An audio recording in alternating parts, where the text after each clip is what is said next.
Bismillahirrahmanirrahim. Assalamualaikum warahmatullahi wabarakatuh. Innal hamdalillah nahmaduhu wa nasta'inuhu wa nastaghfiruh wa na'udzu billahi min shururi anfusina wa min sayyiati a'malina. May yahdihillahu fala mudilla lahu ومن يضلل فلا هادي له أشهد أن لا إله إلا الله وحده لا شريك له وأشهد أن محمدا عبده ورسوله اللهم صل وسلم على نبينا محمد وعلى آله وأصحابه ومن تبعهم بإحسان إلى يوم الدين أما بعد. Bapak-bapak, ibu-ibu, hadirin, hadirat, jamaah Masjid Al-Ikhlas Isar yang semoga senantiasa diberkahi dan dirahmati oleh Allah Subhanahu wa taala.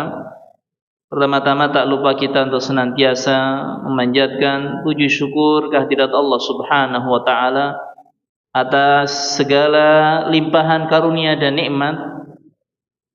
Dan di antara nikmat Allah Subhanahu wa taala yang diberikan kepada kita saat ini adalah nikmat kesehatan dan juga nikmat waktu luang. Sehingga dengan izin Allah Subhanahu wa taala kita bisa datang ke masjid ini untuk kita mengerjakan ibadah-ibadah yang wajib, salat fardu dan juga ibadah menuntut ilmu. Semoga Allah Subhanahu wa taala menerima amal ibadah kita tersebut. Dan ketahuilah Bapak-bapak, ibu-ibu yang dimuliakan oleh Allah Subhanahu wa taala, cara terbaik mensyukuri nikmat Allah Subhanahu wa taala tersebut adalah dengan selalu kita menggunakannya di dalam ketaatan kepada Allah Subhanahu wa taala. Kemudian salawat dan salam semoga senantiasa tercurahkan kepada Nabi kita Nabi Muhammad sallallahu alaihi wasallam, dan juga semoga salawat tersebut sampai kepada keluarga beliau, para sahabat beliau, para tabi'in, para atba'i tabi'in, serta orang-orang yang beriman yang mengikuti beliau dengan benar hingga tegaknya hari kiamat nanti. Ikhwafillah rahimani wa rahimakumullah. Insyaallah pada kesempatan malam hari ini kita akan melanjutkan kajian fikih kita yang merujuk pada kitab Al-Wajiz fi Fiqh Sunnah wal Kitabil Aziz, buah karya Fadilatul Syekh Abdul Azim bin Badawi Al-Misri hafizahullah taala, yang mana kita masih di pembahasan Kitabul Janaiz, kitab seputar penyelenggaraan jenazah. Dan ini adalah bab terakhir insyaallah yang akan kita bahas ya. Semoga Allah memudahkan menyelesaikannya, yakni tentang pembahasan ziarah kubur. Adapun setelahnya nanti kita akan berpindah kepada Kitabus Shaum insyaallah. Dan di pembahasan yang pada kesempatan malam hari ini tentang ziarah kubur, ikhwafillah rahimani wa rahimakumullah. Pertama, Syekh di sini menjelaskan bahwasanya kata beliau, wa tushra'u ziyaratul kubur lil itti'ad wa tadhakkuril akhirah. Ziarah kubur disyariatkan oleh Allah Subhanahu wa taala dan Rasulnya sallallahu alaihi wasallam. Tujuannya adalah untuk kita mengambil pelajaran. Kita mengingat negeri akhirat. Karena kubur, alam barzah ini adalah negeri pertama akhirat yang kita semuanya pasti akan mengalaminya. Sehingga tatkala kita ziarah kubur, tujuan utamanya disyariatkan ziarah kubur ini adalah kita agar mengingat kampung akhirat kita. Bahwasanya kita juga nanti akan mengalami kematian dan kita juga akan dikubur. Dan dunia ini tidaklah kekal abadi. Dunia ini hanya sementara. Ini yang hendaknya menjadi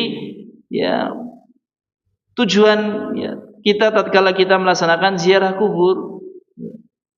Dan barangkali ada tujuan yang lainnya, ya barangkali kita di situ mendoakan ya saudara-saudara kita yang sudah dikubur di situ atau keluarga kita, bahkan ya kita doakan mereka agar mereka itu diampuni dosa-dosanya oleh Allah Subhanahu wa taala dan diberikan rahmat, ya, diberikan nikmat kubur, ya.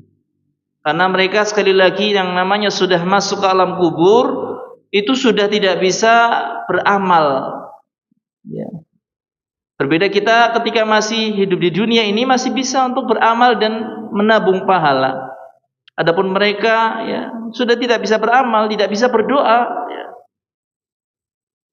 Sehingga mereka butuh ya doa-doa dari kita, dan hendaknya kita sebagai orang yang masih hidup mendoakan mereka secara umum, doa untuk kaum muslimin, ataupun barangkali ya kita doa yang khusus barangkali karena di situ adalah orang-orang yang kita kenal, orang-orang yang kita sayang, ya keluarga kita, ya.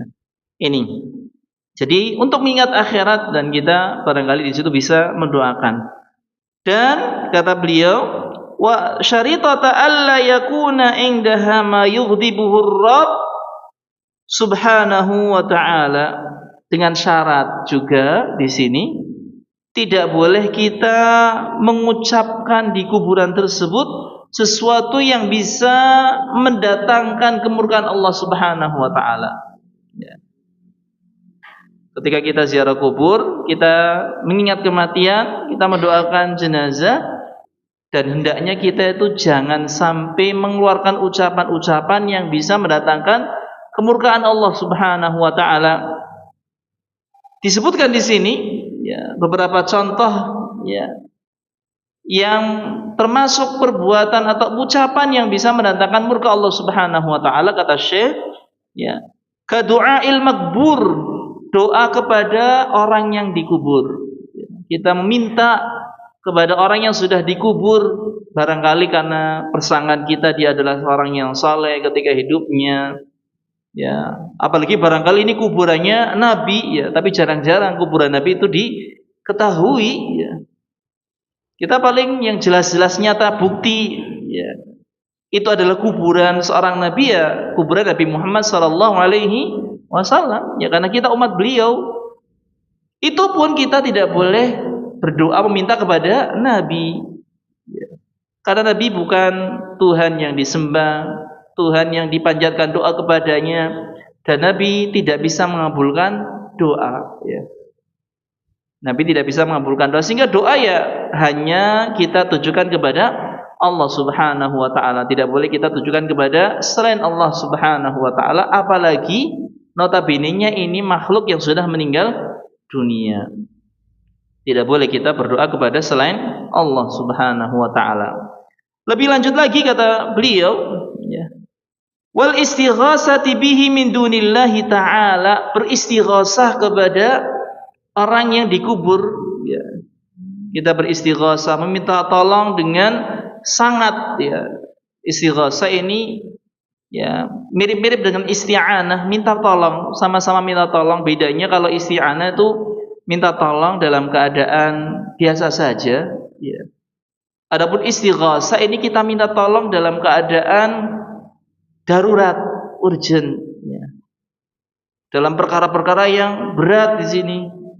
Dan semuanya kita tidak boleh tujukan kecuali kepada Allah Subhanahu wa taala. Tidak boleh kita tujukan kecuali kepada Allah Subhanahu wa taala. Sehingga tidak dibenarkan istighasah kepada kubur. Siapapun ya yang dikubur tersebut, ya. Tidak hanya misalnya wali, ya, atau misalnya syekh, ya, kiai, bahkan seorang nabi pun sallallahu alaihi wasallam, ya misalnya tidak boleh kita istilahnya beristighasah kepada nabi. Karena istighasah minta tolong itu hanya boleh kita tujukan kepada Allah Subhanahu wa taala. Sehingga apa yang dipraktekkan oleh sebagian kaum muslimin, mereka datang ke kuburan, mereka berdoa meminta hajat-hajat mereka kepada orang yang dikubur tersebut, ya. Ataupun mereka beristighasah kepadanya, ini termasuk perkara-perkara yang terlarang. Walaupun ada yang mereka beranggapan ini hanya sekedar tawasul, mencari perantara. Tapi tawasul yang model seperti ini kategori tawasul yang tidak disyariatkan. Ya, tawasul yang tidak disyariatkan, yaitu tawasul dengan orang yang sudah meninggal dunia. Ini bahkan masuk kategori kesyirikan. Memang tawasul itu ada yang diperbolehkan. Di antaranya kita bertawasul dengan doa orang soleh yang masih hidup. Kita minta kepada dia agar mendoakan kita. Itu tawasul yang diperbolehkan, ya. Orang yang soleh yang masih hidup, ya, karena memang doa orang soleh itu lebih mustajab, ya, dibandingkan dengan doa orang yang biasa-biasa saja, ya. Kita boleh istilahnya meminta kepada orang soleh untuk mendoakan, seperti yang dilakukan oleh sahabat Umar bin Khattab, ya, bertawasul dengan doanya Al-Abbas, paman Nabi SAW, ketika itu kemarau, ya, minta didoakan supaya turun hujan. Itu boleh-boleh saja. Buktinya dilakukan oleh sahabat Umar bin Khattab radhiyallahu anhu, ya. Ataupun barangkali kita bertawasul dengan amal soleh kita, ya. Semisal kita punya amal soleh yang kita ada prasangka kuat, amal soleh itu adalah amal soleh yang diterima oleh Allah Subhanahu wa taala. Kita boleh bertawasul, ya. Seperti kisah, ya, 3 orang yang terkurung di dalam gua, masing-masing bertawasul dengan amal solehnya, ya. Sehingga singkat cerita mereka bisa terbebas dari gua yang tertutupi batu ketika mereka masuk ke dalamnya. Ini ada di antara contoh tawasul dengan amal soleh kita, amal soleh kita. Ya, sehingga memang, ya, salah satu waktu yang di situ mustajab untuk kita berdoa adalah setelah kita melaksanakan salat, ya. Melaksanakan salat kan amal soleh. Lalu kita berdoa, itu doanya lebih mustajab, lebih mustajab. Itu di antara tawasul yang disyariatkan. Adapun seperti tawasul kepada orang yang sudah meninggal dunia, ya, ini kategorinya malah termasuk perbuatan syirik, sehingga harus dijauhi. Jangan sampai kita melakukan perbuatan tersebut. Taib. Wa nahwi dzalik, dan yang semisalnya dari ucapan-ucapan yang bisa mendatangkan kemurkaan Allah Subhanahu wa taala, ya, seperti ungkapan-ungkapan yang barangkali di situ, ya, ingkar atau kufur terhadap takdir Allah Subhanahu wa taala. Ketika misalnya ziarah kubur terus mengingat, ya, keluarga yang sudah meninggal dunia, terus, ya, dia mengucapkan kalimat-kalimat yang menunjukkan kekufuran kepada takdir Allah Subhanahu wa taala, ya. Maka ini hendaknya dihindari, ya, dihindari. Baik. Kemudian ikhwafillah rahimani wa rahimakumullah, Syekh di sini menyebutkan dalil tentang hal ini, ya, tentang bahwasanya ziarah kubur itu tujuannya untuk mengambil pelajaran, ya. Dan kita tidak boleh melakukan sesuatu yang dapat mendatangkan kemurkaan dari Allah Subhanahu wa taala tatkala kita ziarah kubur. Hadisnya di sini disebutkan an Abi Sa'id Al-Khudri radhiyallahu an, dari sahabat Abu Sa'id Al-Khudri, semoga Allah Subhanahu wa taala senantiasa meridhoinya. Beliau mengatakan, qala Rasulullah sallallahu alaihi wasallam, Rasulullah sallallahu alaihi wasallam beliau bersabda, inni nahaitukum an ziyaratil kubur. Dahulu, ya, sesungguhnya aku melarang kalian dari ziarah kubur. Fazuruha, sekarang ziarahlah kalian. Fa inna fiha ibrah, karena dalam ziarah kubur itu ada ibrah, pelajaran yang bisa kita ambil. Kita sebagai manusia yang masih hidup, ketika ziarah kubur bisa mengambil pelajaran bahwasanya kita juga nanti akan mati. Kita akan berpisah dengan dunia kita. Kita tidak lama, tidak kekal hidup di dunia. Kita pasti akan mati, ya. Sebagaimana saudara-saudara kita yang sudah meninggal dunia, ya, sudah dikubur, ya. Wala taqulu ma yuskhitur rabb, dan janganlah kamu mengatakan perkataan yang dapat mendatangkan kemurkaan Rabb, Allah Subhanahu wa taala. Ini hadis yang derajatnya sahih, dikeluarkan oleh Imam Al-Baihaqi. Ini diantara hal yang menjadi dalil disyariatkannya ziarah kubur. Dan bapak-bapak, ibu-ibu yang dimuliakan oleh Allah Subhanahu wa taala, perlu kita ketahui bahwasanya ziarah kubur itu diperintahkan baik untuk laki-laki dan perempuan, semuanya. Ya. Perempuan pun disyariatkan untuk ziarah kubur sebagaimana laki-laki. Ya, sebagaimana laki-laki. Hanya saja ikhwafillah rahimani rahimakumullah, terkait tentang ziarah kuburnya wanita itu tidaklah sebagaimana ziarah kuburnya laki-laki. Artinya dari sisi aturan ada hal-hal yang lebih mengikat terhadap perempuan dibandingkan laki-laki. Kalau laki-laki lebih longgar. Adapun kalau perempuan ada persyaratan-persyaratan khusus tatkala ziarah kubur. Tapi keduanya sama-sama disyariatkan. Karena baik laki-laki maupun perempuan itu butuh untuk mengambil pelajaran.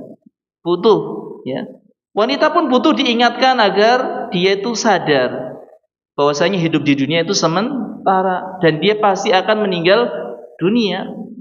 Kalau tidak diperbolehkan sama sekali, ya bisa ya lupa daratan para wanita, ya tidak ingat kematian sehingga mereka terlena dengan kesenangan dunia, sehingga mereka pun sama-sama disyariatkan. Tapi tadi ada beberapa ketentuan-ketentuan. Dan di sini dijelaskan oleh Syekh Hafizahullah Ta'ala terkait tentang aturan-aturan yang khusus bagi wanita tatkala mereka ziarah kubur. Yang mana aturan ini sebagiannya juga berlaku untuk laki-laki, tapi kebanyakannya khusus untuk perempuan. Kita perhatikan di antara ya, aturan-aturan yang khusus untuk perempuan, kata Syekh Hafizahullah Ta'ala, beliau mengatakan antajtaniba wa tahtashima inda khurujiha wa la tatabarraj wa la tatatayyab. Ya. Hendaknya seorang wanita ketika ziarah kubur tidak berhias ketika keluar dari rumahnya, tidak tabarruj, tidak juga memakai wangi-wangian. Ya.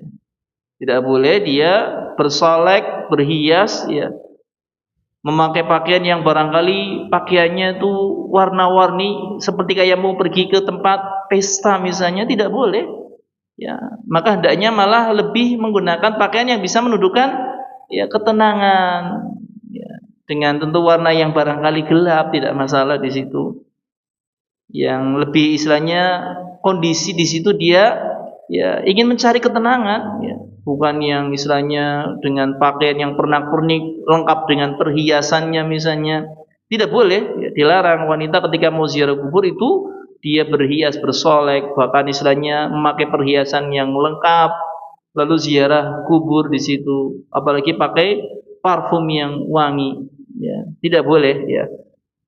Karena pakai parfum saja ketika bukan ziarah kubur, misalnya ke masjid ataupun bahkan barangkali di sini seorang wanita yang istilahnya pergi ke pasar ataupun barangkali dia pergi ke tempat kerja, kalau dia bekerja selama di sana tidak ada ikhtilat campur baur, diperbolehkan, ya. Ini pun mereka dilarang untuk memakai parfum, ya. Tidak boleh seorang wanita itu keluar rumah memakai parfum yang parfumnya ini sampai tercium oleh laki-laki yang dilewati. Perempuan yang melakukan perbuatan seperti ini disebutkan dalam sebuah hadis Nabi sallallahu alaihi wasallam, ayyuma ra'atin ya kharajat ya ista'tarat famarrat ya 'ala rijal ya hatta yashumu raihataha ya fahiya zaniyah atau kama qala Nabi sallallahu alaihi wasallam. Seorang perempuan yang dia keluar memakai wangi-wangian, parfum, ya. Lalu melewati laki-laki sampai para laki-laki ini mencium aroma parfumnya. Kata Nabi SAW, maka wanita ini dianggap seperti wanita pezina. Fahiya zaniyah. Ya. Maka wanita ini adalah wanita pezina. Dihukumi pezina walaupun dia tidak melakukan perbuatan zina yang hakiki. Maka ini nasihat bagi para perempuan agar ketika keluar, ya, terlebih lagi di sini mau ziarah kubur, jangan memakai wangi-wangian. Pakailah wangi-wangian di rumah saja. Ya, terlebih lagi kalau pas ada suami di hadapan wanita tadi, ya, tidak masalah. Ya, dia pakai parfum agar suaminya itu merasa tertarik, merasa senang. Ya, jangan malah digunakan untuk menarik perhatian laki-laki asing, laki-laki asing. Karena tentunya tadi seperti yang disebutkan dalam hadis Nabi sallallahu alaihi wasallam, dia dianggap sebagai wanita pezina, waliyadzubillah. Ya. Baik, ini yang pertama. Kemudian yang kedua, ikhwafillah rahimani wa rahimakumullah, alla taf'ala indal qabri muharraman kan niyahati wa ghairiha. Wanita tidak boleh melakukan sesuatu yang haram di kuburan, seperti halnya niyahah. Ya, Syekh menyebutkan hal ini karena memang kebanyakan praktek niyahah meratap itu, ya, kebanyakan pelakunya adalah para wanita. Karena mereka itu lemah, gampang terenyuh, gampang sedih, ya. Sehingga sangat diwanti-wanti di sini agar perempuan ketika dia mau ziarah kubur, pastikan dia itu aman dari praktek niyahah meratap, ya. Dan praktek niyahah meratap ini dijelaskan oleh para ulama, di antara bentuknya adalah seseorang yang dia menangis meraung-raung dengan suara yang keras, apalagi disertai dengan menampar-nampar pipi atau merobek-robek kerah baju atau bahkan bajunya, ya, di sini. Atau bahkan dia sampai mengurai rambutnya, wanita, ya, dilepas kerudungnya, rambutnya diurai, diawut-awut misalnya. Atau bahkan barangkali ada yang sampai guling-guling di tanah. Ini tentu, ya, lebih parah lagi istilahnya niyahahnya, perbuatan meratap di sini. Dan ini terlarang, ya.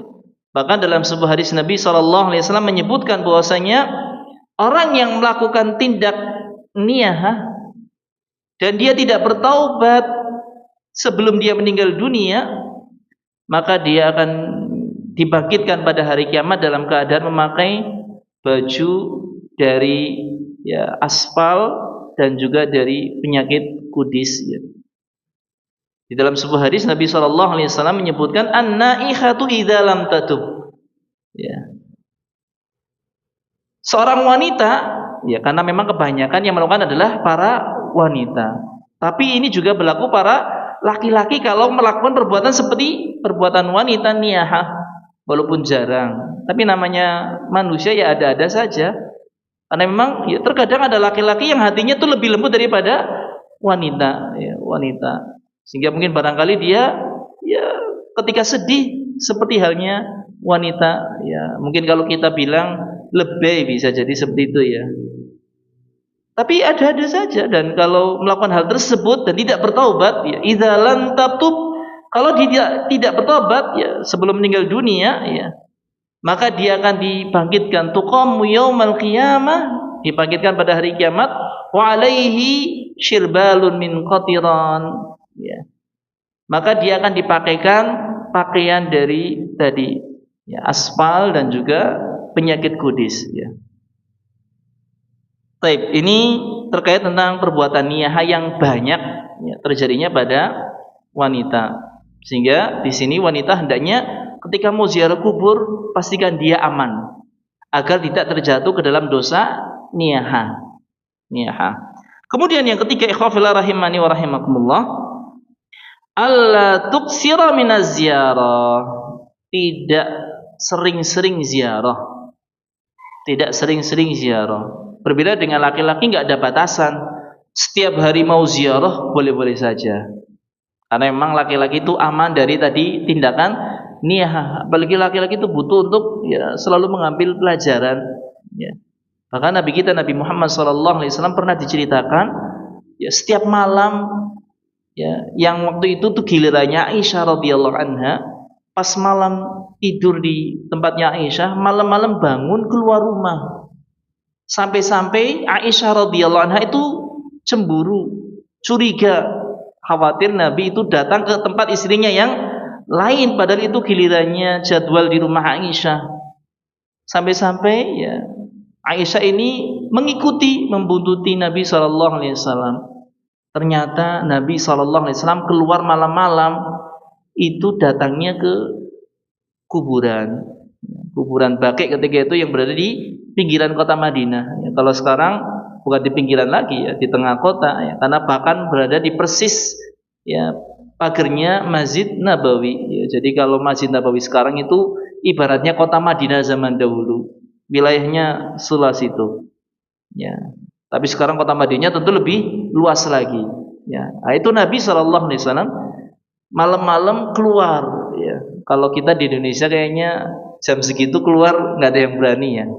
Kecuali biasanya malah orang yang dianggap aneh biasanya. Malam-malam kolu-kolu ini datang ke kuburan ya. Karena kita kan biasanya kuburan identik dengan horor ya. Horor. Nggak ada yang berani ya. Pada iseng lewat kuburan aja kadang-kadang nggak ada yang berani. Padahal nggak ada madaratnya ya.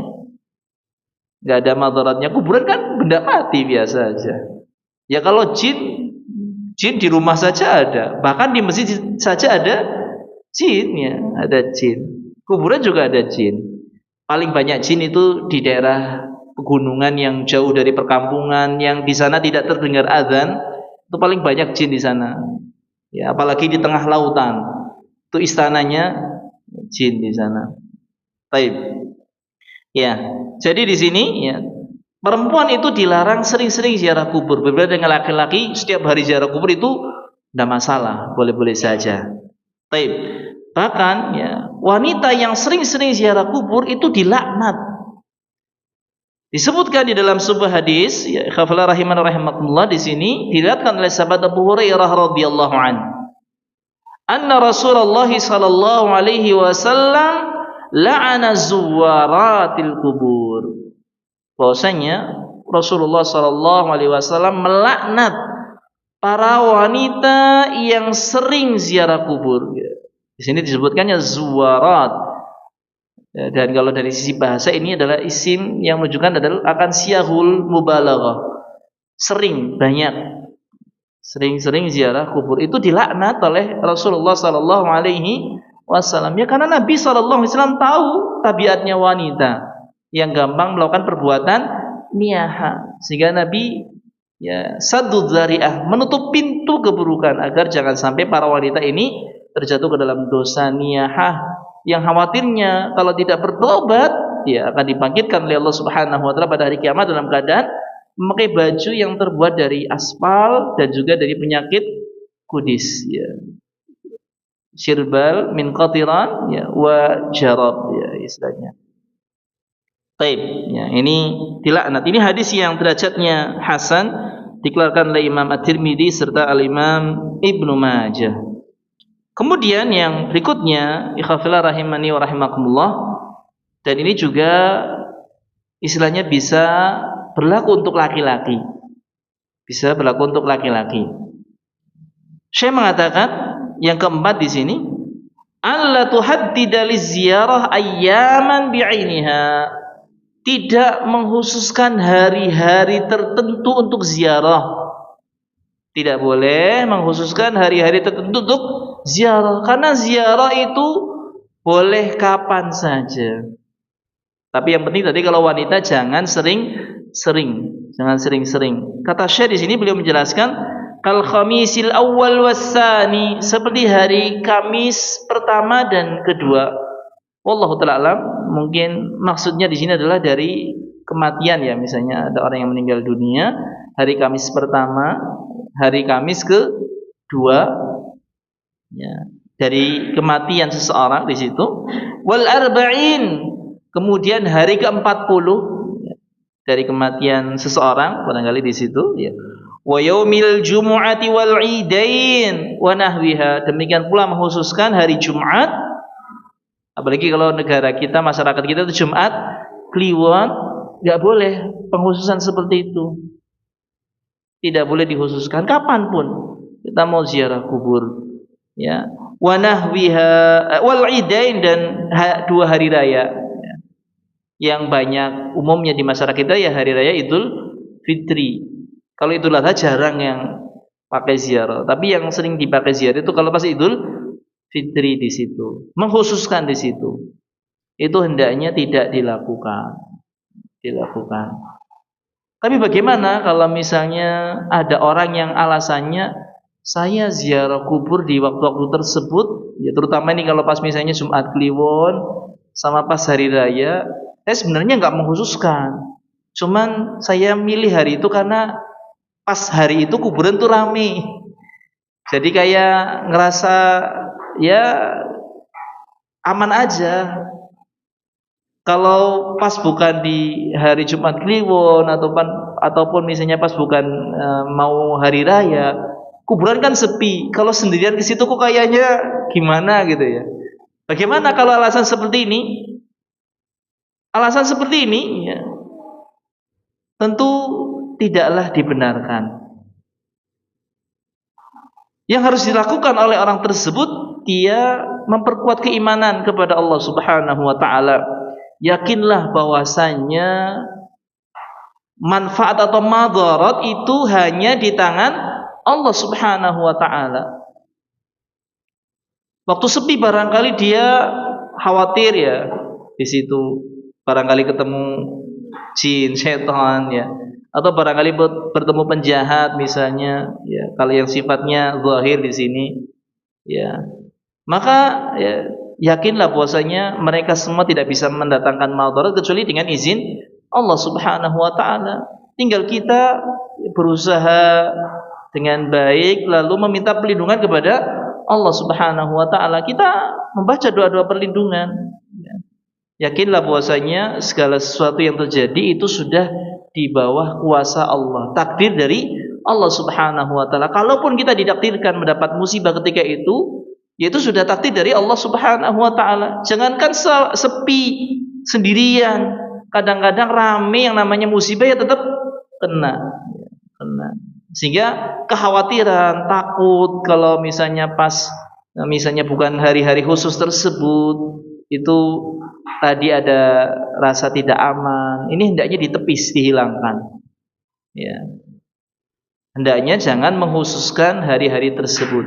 Kecuali kalau memang yang ya sempatnya hari itu, maka tidak masalah. Seperti orang yang barangkali sibuk bekerja, pas liburnya bertepatan dengan hari tersebut misalnya. Ini kan bukan alasan yang istilahnya aneh-aneh ya. Ya karena memang sempatnya itu.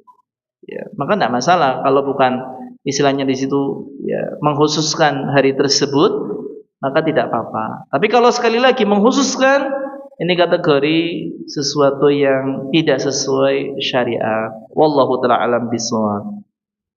Khafila rahimani wa rahimakumullah. Itu tadi terkait tentang syarat ziarah kuburnya wanita, yang mana yang keempatnya juga ini berlaku pula untuk kita para laki-laki. Kemudian yang berikutnya ikhwafillah rahimani wa rahimakumullah, Syekh menjelaskan terkait tentang perkara-perkara yang hukumnya haram dilakukan tatkala kita ziarah kubur. Dan di antara keharaman-keharaman ini ada yang sampai tingkatannya itu perbuatan syirik yang terlarang, atau hanya sebagai dosa biasa, itu ada. Kita perhatikan penjelasan dari Syekh Hafizullah Ta'ala. Yang pertama adalah larangan untuk menyembelih ya, di kuburan.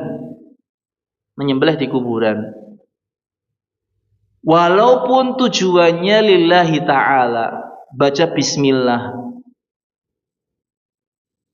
dan tujuannya ya untuk dimakan biasa, tapi jangan menyembelih di kuburan. Apalagi kalau nyembelihnya tuh bukan untuk Allah Subhanahu wa taala, dipersembahkannya untuk orang yang dikubur tersebut, misalnya ditujukannya untuk wali fulan, misalnya untuk syekh fulan di situ. Kadang-kadang ada orang yang ya tadi karena saking cintanya, takzimnya, terus nyembelih ya untuk orang yang dikubur di situ, bukan untuk Allah Subhanahu wa taala. Maka ini kategorinya tentu syirik. Ya, syirik. Kalau yang tadi menyembelihnya untuk Allah Subhanahu wa taala, tapi di kuburan, ini saja terlarang. Ya, ini terlarang. Kenapa kok dilarang? Karena itu menjadi wasilah menuju kepada kesyirikan. Ya barangkali kita tahu hukumnya di sini. Kita menyembelihnya lillahi ta'ala. Kita tidak tahu, barangkali di situ ada anak-anak kecil yang lihat, mereka tidak paham. Taunya mereka nyembelih untuk penghuni kubur. Ketika mereka besar, mereka ikut-ikutan nyembelih, tujuannya bukan lillahi ta'ala tapi untuk penghuni kubur. Kan bisa terjadi di situ. Makanya ini menutup pintu ya, kesyirikan, keburukan sehingga dilarang. Walaupun nyembelihnya lillahi ta'ala, terlebih lagi kalau menyembelih untuk selain Allah, untuk penghuni kuburan, maka ini jelas-jelas terlarang. Di sini disebutkan dalilnya, liqaulihi sallallahu alaihi wasallam, Nabi sallallahu alaihi wasallam bersabda, la aqra fil Islam, tidak ada penyembelihan hewan di kuburan di dalam agama Islam. Ya, tidak ada penyembelihan hewan di kuburan di dalam agama Islam. Qala Abdul Razak Ibnu Hammam, dikatakan oleh Abdul Razak bin Hammam, kanu ya'kiruna indal qabri baqaratan aw syatan. Ya.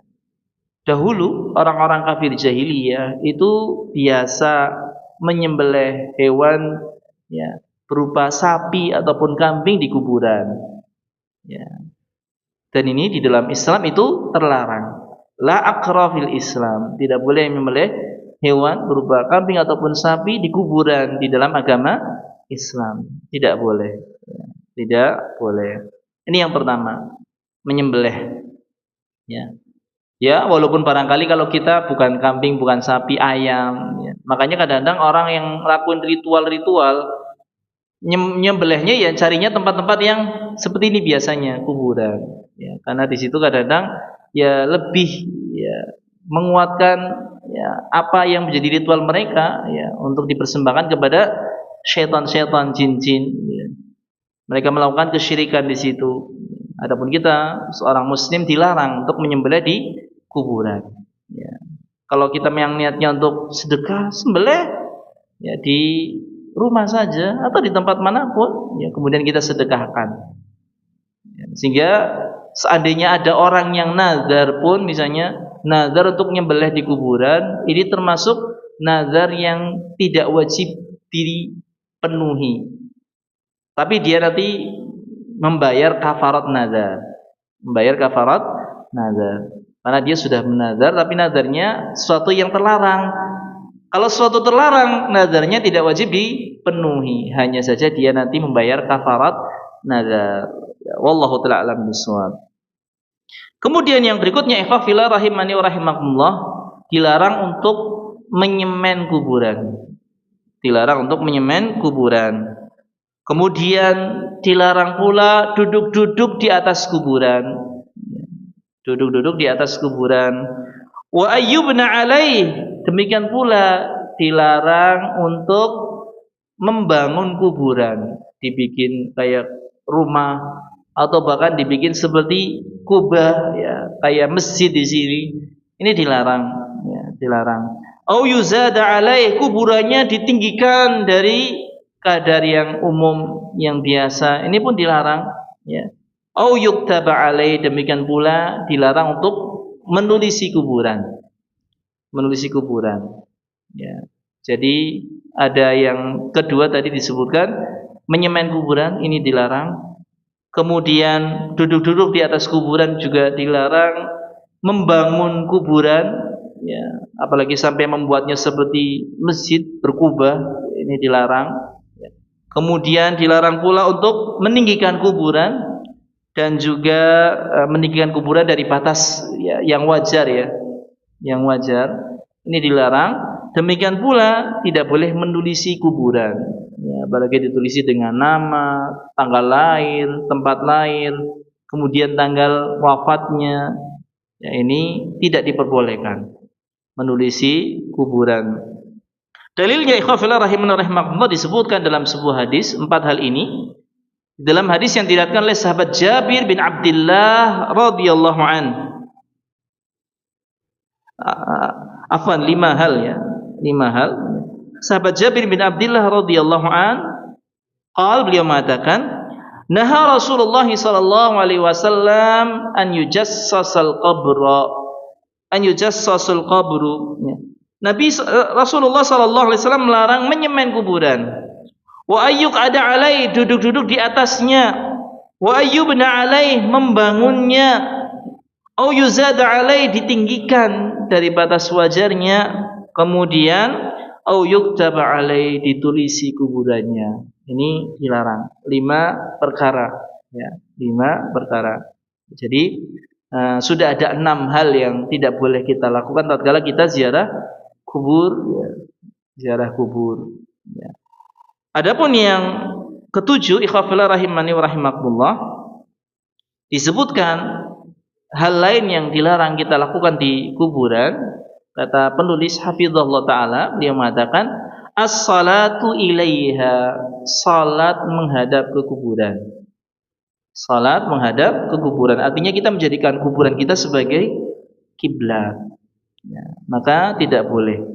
Dan termasuk makna salat di sini adalah berdoa, yang mana kita doanya itu kiblatnya adalah ke kuburan. Ya, ini juga terlarang.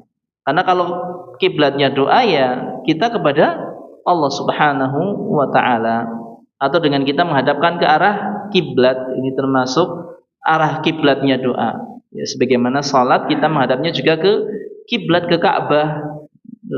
Adapun kalau doanya kita menghadap ke kuburan, ya ini termasuk sesuatu yang keliru, terlarang, tidak diperbolehkan. Ya. Liqaulihi sallallahu alaihi wasallam, hal ini berdasarkan sabda Nabi sallallahu alaihi wasallam, beliau mengatakan, la tusallu ilal kubur, janganlah kalian salat menghadap ke kuburan.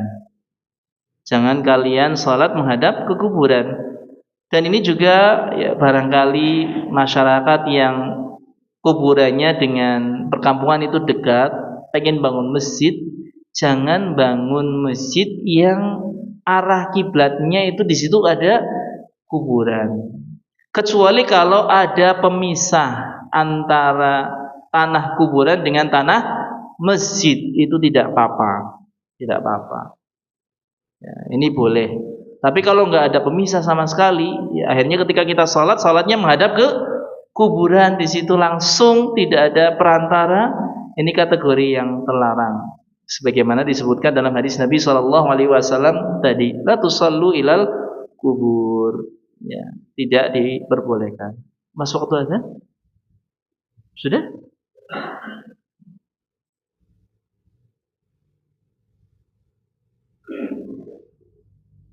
Iya. Sudah masuk waktu salat? Kita jeda dulu, tafadhol.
La ilaha illallah Muhammadur Rasulullah. Ati Muhammad sallallahu alaihi wasallam. Alhamdulillah wassalatu wassalamu ala Rasulillah wa ala alihi wa ashabihi wa mawalah. Amma ba'd. Bapak-bapak, ibu-ibu yang dimuliakan oleh Allah Subhanahu wa taala, kita lanjutkan materi tentang ziarah kubur ini. Di poin yang ke-8, Syekh Hafizahullah taala menjelaskan terkait larangan yang berikutnya di sini, yakni as-salatu 'indaha walau bidun istiqbalin. Salat di kuburan, ya. Salatnya di kuburan walaupun enggak menghadap ke kuburan. Kalau yang ketujuh tadi kan larangan salat menghadap kuburan, ya, atau kuburannya pas di arah kiblat kita. Ini hendaknya dihindari, ya. Jadi tidak diperbolehkan salat di kuburan, ya, kecuali satu salat yang memang ada riwayatnya, yaitu salat jenazah bagi orang yang ketinggalan mensalati jenazah. Ya, datang-datang jenazahnya sudah dikubur, boleh ya bagi dia untuk mensalatinya di situ, ya, di depan makamnya, ya. Dia mensalati dengan menghadap ke kiblat, ya, lalu dia mendoakan jenazah tersebut, ya. Karena salat jenazah ini salat yang tanpa rukuk, tanpa sujud, sehingga diperbolehkan. Para ulama berpendapat akan bolehnya salat jenazah di kuburan. Tapi kalau selain salat jenazah, ya, apalagi misalnya salat wajib, ya, ataupun bahkan salat sunnah, di sini ini dilarang. Dalilnya ikhwafillah rahimani wa rahimakumullah, disebutkan An Abi Sa'id Al-Khudri radhiyallahu an, dari sahabat Abu Sa'id Al-Khudri, semoga Allah Subhanahu wa taala senantiasa meridhoinya. Dia mengatakan, qala Rasulullah sallallahu alaihi wasallam, ya, Rasulullah sallallahu alaihi wasallam beliau bersabda, al-ardu kulluha masjid. Permukaan bumi ini semuanya itu adalah masjid, tempat sujud. Bisa kita gunakan untuk salat. Namun kata Nabi, lanjutnya beliau mengatakan, illal maqbara wal hammam, kecuali kuburan-kuburan dan juga kamar mandi. Tidak diperbolehkan kita untuk salat di tempat tersebut. Demikian pula di dalam hadis yang lain juga disebutkan larangan salat untuk larangan untuk mengerjakan salat di tempat penggembalaan unta, juga dilarang. Tempat penggembalaan unta, terus tadi kuburan dan juga kamar mandi, ya, toilet, ini kita tidak boleh salat di situ. Ini hadisnya sahih, dikeluarkan oleh Imam Abu Dawud dan juga Imam At-Tirmidzi. Kemudian larangan yang ke-9, ikhwafillah rahimana rahimakumullah, saya menjelaskan di sini, binaul masajidi 'alaiha, membangun masjid di atas kuburan. Karena mungkin kuburan tokoh, wali, syekh, ya. Lalu dibangun kuburan di atasnya tersebut, ya, yang lambat laun bisa jadi orang itu salat di tempat tersebut, padahal tidak boleh salat di atas kuburan, di sisi kuburan, di situ dia diperbolehkan, ya. Dan terkait hal ini ada sebuah hadis yang sangat tegas sekali dalam masalah ini. Disebutkan riwayatnya an Aisyah wa Abdullah bin Abbas, dari ibunda kita Aisyah, ya, radhiyallahu anha, dan juga dari sahabat Abdullah bin Al-Abbas radhiyallahu anhuma. Qala, ya, beliau berdua mengatakan, lamma nazala bi Rasulillah sallallahu alaihi wasallam tafiqa yatrahu khamisatan lahu ala wajhi. Ya, tatkala, ya, di sini Rasulullah sallallahu alaihi wasallam itu, ya, mendapat wahyu, ya, Nabi sallallahu alaihi wasallam itu menutupkan kain ke wajahnya, ya. Fa idza tamma biha kashafaha an wajhi. Tatkala beliau telah selesai, ya, maka beliau buka penutup wajahnya. Faqal, lalu beliau mengatakan dalam keadaan seperti itu, la'natullahi 'alal yahudi wan nasara. Laknat Allah Subhanahu wa taala atas orang-orang Yahudi dan orang-orang Nasrani. Ittakhadhu qubur anbiya'ihim masajida. Mereka menjadikan kuburan-kuburan nabi-nabi mereka sebagai masjid. Jadi orang-orang Nasrani, orang-orang Yahudi Mereka itu punya ciri khas menjadikan kuburan nabi-nabi mereka itu sebagai masjid. Padahal ini dilaknat oleh Allah Subhanahu wa taala. Sehingga ini adalah peringatan yang keras bagi kita, ya, bahwasanya tidak boleh kita menjadikan kuburan nabi sebagai masjid. Nabi siapapun itu, termasuk nabi kita Nabi Muhammad sallallahu alaihi wasallam. Dan ketahuilah bahwasanya Nabi sallallahu alaihi wasallam yang kalau kita lihat zaman sekarang kan seolah-olah dikuburnya di Masjid Nabawi, tapi itu tidaklah benar. Karena kalau kita baca sejarah, Nabi SAW itu dikuburnya di mana? Di rumahnya Aisyah radhiyallahu anha, di kamar beliau. Dan rumah beliau itu tidak masuk lokasi masjid. Hanya saja karena perluasan masjid, ya, apalagi di masa Bani Umayyah itu diluaskan sampai rumahnya Aisyah yang di situ ada kuburan Nabi SAW itu masuk kawasan. Walaupun sebenarnya ini sudah diwanti-wanti oleh para ulama, ya, agar jangan sampai dimasukkan ke dalam lingkungan masjid. Ya, namun ya namanya pemimpin kadang-kadang lebih mendahulukan ya ego istilahnya sebagai seorang pemimpin, sehingga ya qadarullah di situ kuburan Nabi SAW akhirnya masuk ke dalam kawasan masjid. Ya balik kalau kita zaman sekarang ya perluasan Raja Fahd terutama Raja Abdullah yang dibangun luar biasa sekali Masjid Nabawi ini, semakin luas semakin canggih, ya. Ini ya nyata-nyata sekali kita lihat seolah-olah Masjid Nabi, kuburan Nabi SAW itu berada di dalam masjid, tapi sebenarnya tidak, ya. Bahkan kalau zaman sekarang ya kalau kita tahu cek ya di situ, kalau misalnya ke Masjid Nabawi ada museumnya, ya kuburan Nabi itu dilapisi dengan 3 lapis tembok. Sehingga yang kita lihat pintu-pintu itu bukan langsung kuburan Nabi Sallallahu Alaihi Wasallam, bukan. Jadi ada 3 lapis tembok yang memisahkan antara Masjid Nabawi dengan kuburan Nabi Sallallahu Alaihi Wasallam. Sehingga jangan sampai kita beranggapan Nabi dikubur di masjid sehingga menjadi dalil bagi kita barangkali, oh tidak apa-apa kita nguburin di masjid, atau kemudian kuburan kita jadiin masjid. Karena ada sebagian kaum muslimin yang berpendapat seperti itu, berpandangan seperti itu, dan ini keliru. Ya, menjadikan dalil bahwasanya bolehnya ngubur di masjid itu seperti Nabi Sallallahu Alaihi Wasallam. Maka perlu bagi kita juga belajar sejarah biar tahu. Ya, karena dalam sejarah banyak sekali hukum-hukum yang bisa kita ambil pelajaran. Ya. Taib. Kemudian yang berikutnya, ikhwah fillah rahimani wa rahimakumullah, terkait tentang larangan yang berikutnya, ya, terkait kuburan, dilarang kita menjadikan kuburan itu sebagai tempat perayaan. Atau barangkali kalau kita lihat di masyarakat kita, haulan, ya, idan. Haul kan ya, setahun sekali, id juga setahun sekali di situ. Bahasanya seperti itu. Hanya kalau di masyarakat kita memakai bahasanya haulan.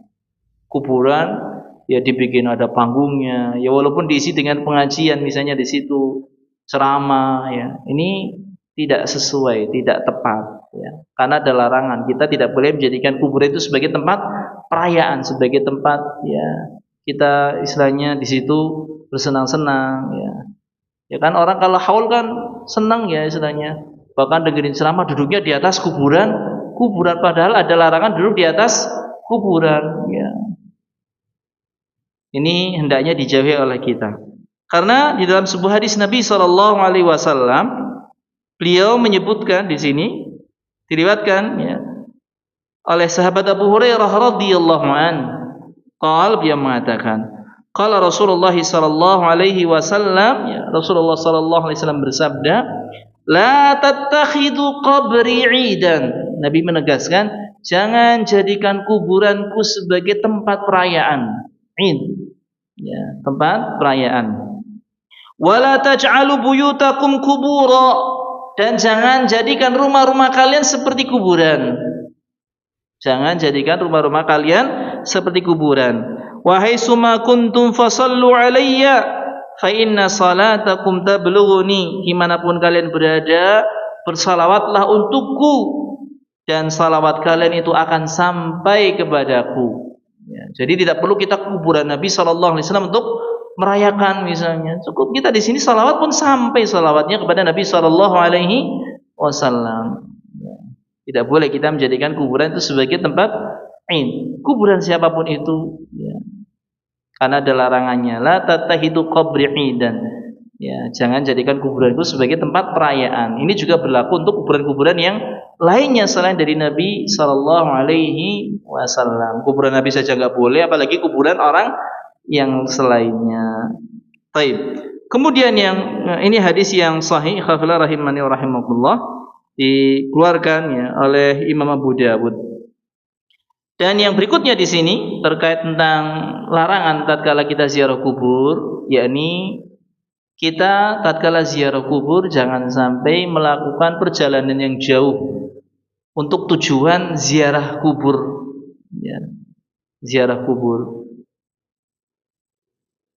Kita cukup ziarah kubur ya di tempat pemakaman yang dekat dengan tempat tinggal kita. Walaupun di situ tidak ada keluarga kita yang dikuburkan di situ. Kalau kita ingin tujuannya ziarah kubur kan mengambil pelajaran. Lalu kita doakan kaum muslimin yang dikubur di situ, ya. Adapun barangkali keluarga kita yang nggak ada di situ, ya kita kan bisa doakan walaupun tidak ke kuburannya kan. Kita misalnya di pasar saja bisa mendoakan keluarga kita yang sudah meninggal dunia kalau tujuannya ingin mendoakan. Adapun kalau ziarah kubur sampai melakukan safar jauh, misalnya keluarga kita dikubur di Sumatera, lalu kita mau ziarah kuburnya akhirnya perjalanan jauh dari Jawa kita di Pemalang sampai ke Sumatera, atau barangkali keluarga kita meninggal dunia di sana di Arab waktu haji atau umrah, dikuburkan di sana, lalu kita ziarah kubur niatnya ke sana, ngujak, nggak mau haji, nggak umrah, cuman ziarah kubur. Ini termasuk satu yang terlarang, tidak sesuai dengan syariat. Karena disebutkan dalam sebuah hadis Nabi Shallallahu Alaihi Wasallam yang diriwayatkan oleh sahabat Abu Hurairah radhiyallahu an, Nabi Shallallahu Alaihi Wasallam bersabda, "La tushaddur rihal illa ila salasati masajid." Tidak boleh melakukan perjalanan jauh, ya, untuk tujuan melakukan sebuah ibadah, dan ziarah kubur kan bagian dari ibadah, kecuali ketiga masjid saja. Dan tiga masjid ini kata Nabi Shallallahu Alaihi Wasallam, Al-Masjidil Haram. Yang pertama Masjidil Haram. Kemudian wa Masjidir Rasul Shallallahu Alaihi Wasallam. Yang kedua adalah Masjid Rasul, Masjid Nabawi. Ya. Kemudian yang ketiga wal Masjidil Aqsa, Masjid Al-Aqsa. Ini yang tiga tempat kita boleh melakukan perjalanan jauh, capek-capek ke sana, mengeluarkan biaya yang mahal untuk tujuan ibadah. Ini ketiga masjid ini.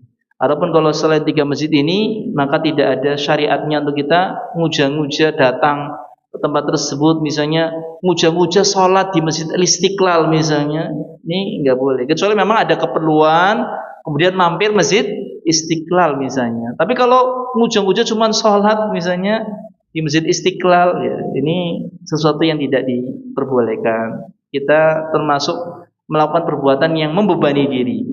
Ya. Dan perbuatan membebani diri tidak disyariatkan dalam agama kita. Kemudian ikhwafillah rahimani wa rahimakumullah, yang ke-12 di sini kata beliau, ya hafizahullah taala, iqadus suruji 'alaiha, ya, memasang lampu-lampu di kuburan. Memasang lampu-lampu di kuburan yang dinyalakan setiap malam. Ini termasuk perbuatan yang dilarang, ya, perbuatan yang dilarang. Tapi kalau menyalakan lampu tatkala dibutuhkan, semisal ketika memakamkan di malam hari, ini tidak masalah, boleh-boleh saja. Tapi kalau tidak ada kegiatan pemakaman, misalnya kuburannya tetap dinyalain lampu, diterangi, ini termasuk perkara yang menyelisihi, ya. Dan ini juga termasuk bentuk mubadir, ya, mubadir. Nggak ada yang manfaatkan di kuburan. Emangnya orang yang dikubur itu butuh lampu? Kan nggak butuh, ya istilahnya. Sehingga ini termasuk perbuatan yang mubadir, ya. Bahkan disebutkan di sini, ya, bahwasanya Nabi Shallallahu Alaihi Wasallam itu melarang tiga hal. Qila wa qala, ya, istilahnya menyampaikan berita desas-desus yang tidak valid, ya. Istilahnya hanya sekedar omongan belaka tanpa ada bukti. Kemudian wa idha'atul mal, menyanyiakan harta, wa kasratus su'al, lalu banyak bertanya yang tanpa ada faedah, ya. Atau bahkan tanyanya untuk sekedar ngetes, atau tanyanya untuk menjatuhkan. Ini termasuk yang terlarang, ya. terlarang. Ya, dan tadi masang lampu di kuburan itu kategorinya itu atul mal, menyanyiakan harta, ya, menyanyiakan harta. Karena nggak ada faedahnya. Siapa yang istilahnya, kecuali memang kuburan tersebut digunakan sebagai ada jalannya lewat dari satu kampung ke kampung yang lain yang memang butuh orang lewat ke situ, di situ digunakan tuh lalu lintas, maka tidak masalah pas di jalannya, ya, pas di jalannya. Baik.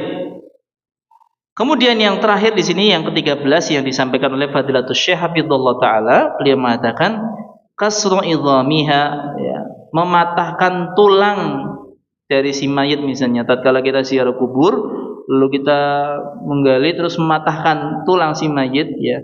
Ini dilarang. Liqaulihi sallallahu alaihi wasallam, berdasarkan sabda Nabi sallallahu alaihi wasallam, kasru admil mayyit ka kasrihi hayyan. Mematahkan tulang mayit seperti mematahkan tulangnya tatkala hidup. Dan ini termasuk bentuk zina, ya, tidak diperbolehkan. Orang ketika masih hidup kita patahin tulangnya, kita terkena tindak kejahatan dan kita bisa dikisos, ya, dikisos. Ya. Sehingga tidak diperbolehkan, ya. Dan mematahkan kakinya mayit itu sama saja kita mematahkan kakinya tatkala dia masih hidup, sehingga terkategori sebagai bentuk perbuatan jinayah yang tentu terlarang, ya, ada hukumannya. Wallahu ta'ala alam bissawab. Ini saja yang mungkin dapat kami sampaikan pada kesempatan malam hari ini, ya, semoga yang sedikit ini bermanfaat. Barangkali ada yang ditanyakan, kami persilahkan.